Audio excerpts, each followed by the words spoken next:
I mean, okay, I'll kick off by saying, um, yeah, it is like a little bit of a gimmick in the sense that is this a functional bridge that is, designed for the pure purpose of getting one person one side of the valley to the other side of the valley.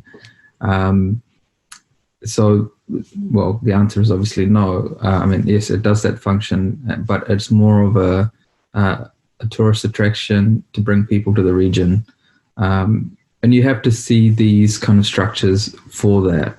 Um, they are structures that uh, provide a local economy, for the villages around them. It's a structure that brings possibly a lot of tourists along, a lot of yeah, just general people from sort of nationwide to come and visit and experience the world's longest suspension glass bridge. Um, and yeah, so there is a place for these kind of attractions and sort of gimmicks. And I think people will enjoy it. They'll have a lot of fun. It'll boost sort of economy and development and sort of the life of the villages around, and sort of the villages along the road links as well. So I think, yeah, in terms of a project, it's always important to look beyond just the immediate object as well. There's obviously going to be positive and negative repercussions to any intervention. I mean, the negatives are obviously that, as you start to get more tourists and more people visiting these sites, there's going to be a lot more waste generated in the area. Do they also have the right waste management strategies? Do they also have the right sort of sustainable practices around it? So there's a whole lot of things that come with it. But in terms of improving possibly the livelihoods of people within that region, I think this structure uh, will help with that. Nice. Um, to me, it's a ride. It's an attraction. I'd go on it. I feel like you're flying. You look through your feet, take some photos. It's like, oh, vertigo, but I'm scared of heights. But like how far? It's a ride. And I think without going on it, it seems fun. It's like a low, it's like a very non-extreme roller coaster in a way that your dad will probably join you for the walk. Um, One thing I noticed is no chairs, no benches. So you have to walk, or maybe bring your own chair. I don't know. You have to walk the whole time. It's very much move along, keep going, guys. Don't hold up, don't hold up the crowd. Kind of. It's what it's saying to me, anyways. There's like two of these kind of areas where it goes from like a straight kind of corridor to this weird shape, which I think is designed to increase the surface area around some of the highest points, so that more people can stand around the edge than if it was just straight, which I think is a design consideration. It's not crazy, but it's worth mentioning. Um, the red gate type things, I'm not sure if there's a cultural context to it, because without knowing the cultural like the context to it, like the color, the shape, is it kind of does it represent some kind of good fortune if you walk through these things? I'm not sure, but to me, it's just a little bit abrasive. It's a little bit loud, um, but again, I'm not a maybe there's more to that. And some of the photos actually show the red things close up, and it looks like it's like a steel structure that's like skinned and like a stretchy kind of material, and it doesn't actually look like a very high quality finish close up on the close up finish, close up shot.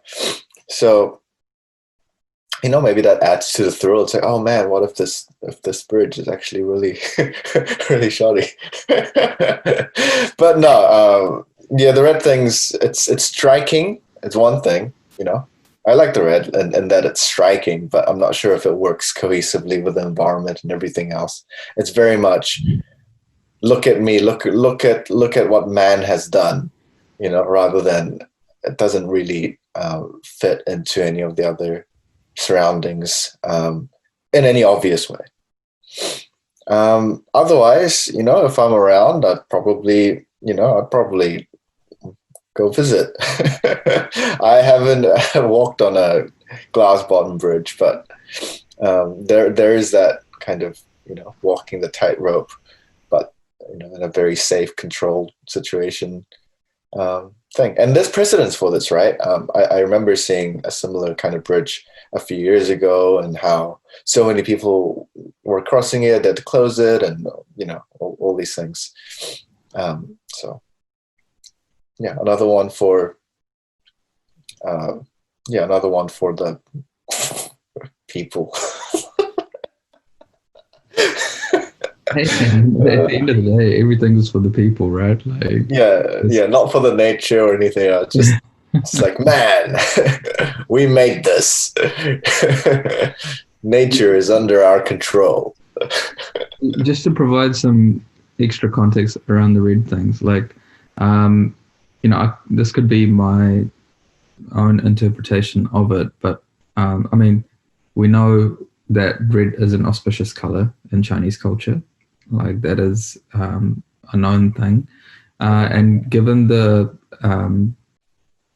portal-like nature of the entryway, you'll find a lot of these references in traditional Asian architecture, the concept of a portal, where, even if I think back to my grandparents' house in India, it's quite common to have a piece of timber or something which will go within the door frame, at the bottom of the door frame. So it completes the rectangle. And there are a lot of references to this. So like, it's kind of considered a gateway, or, I mean, there were probably quite pragmatic reasons. In case of flooding, the water doesn't get into the next room, so it just stops it. But like, in terms of or sort of insects and things like that, it just raises the level. And when you close the door, you get a clean finish.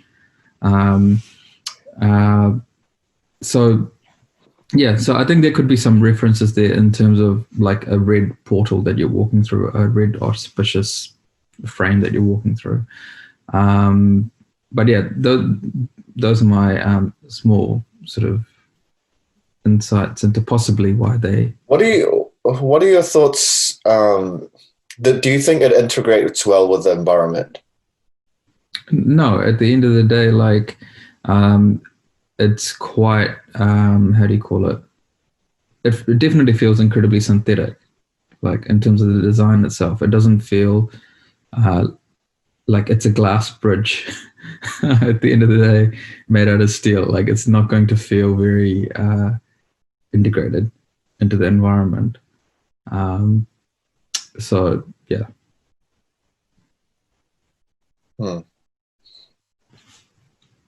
Interesting. Like, if you take out the red structure, like if the red structure didn't draw attention at all, would you feel any different about it? Possibly, but it could also be that the saturation of the photograph is such that the red is that incredibly striking. So I'd like to see it in person, but again, this is not a view that any human would approach this with, and you got to remember, when you have an attraction like this where you're trying to attract people, you need to be able to see it from far away, and it needs to be quite a clear marker, for people. So in that sense, I can see why they have this as sort of like a it's the equivalent of our sky tower, really, in some way, but in the middle of the forest, saying, "Hey, there's something over there. You know, we should go check it out," or whatever it is. Totally. I can see the rationale for this. I can see the pitch meeting for this being like, look at this other glass bridge. It has brought this much foot traffic to this local town for this long, and look at all these pictures of people taking pictures. These are the numbers. Don't you want that for your location? And then if it was the right location, if that's what they needed, it's like, wow, okay, that's what we want. That's gonna do it. Or if it was a developer, looking for some kind of next project. I was going to say the intent of this project is to stand out. It is not to sit in harmony with nature. It isn't trying to blend in with its surroundings. That's not what the intent of this project is.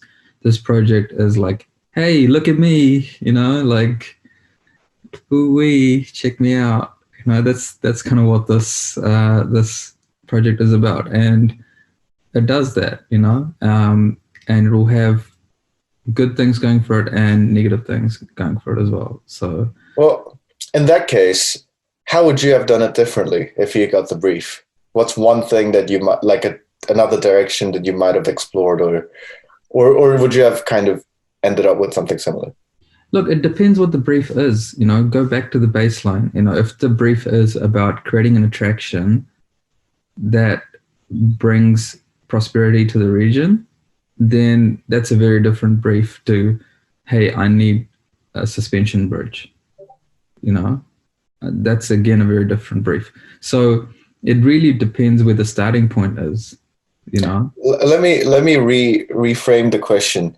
In that case, how do you think someone like Calatrava would have done this bridge differently? Look, it's hard to speculate how other masters would have approached this. Like, that's kind of like, that would be incredibly speculative of me. But I imagine they would have found, they would draw upon their experience and their own design language, right? Calatrava is very much about movement in the human body.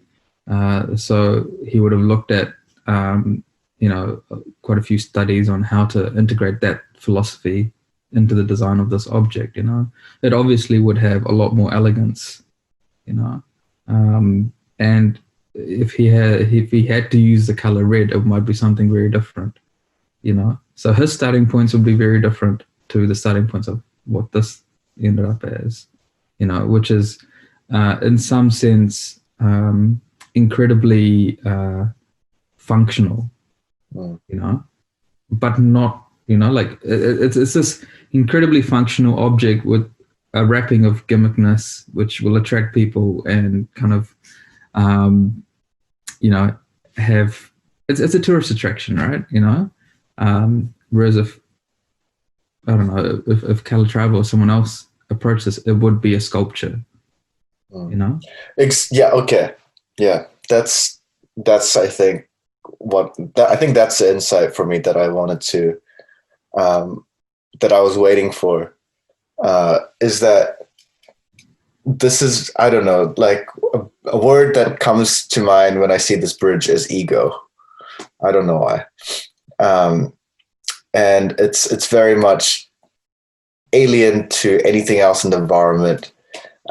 It's, as you say, it's like, look at me, look at the structure, look at this marble. And it does that well, I think. And if I take that lens to it, it's even the red things, like, how it kind of tapers outwards at the top.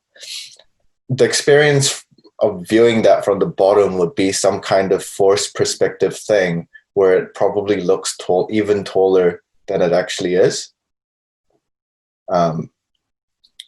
So as to, it's maximizing that effect of like this, massive feat of engineering.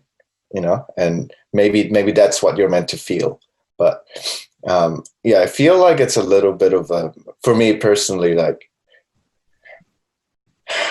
in my I guess vocabulary of good design, there's so many things about this project that distracts from the idea of timelessness. Yeah, I feel like it's a very kind of antiquated approach, like of designing something. I don't think this is going to last. It's not going to be the same thing in 50 years.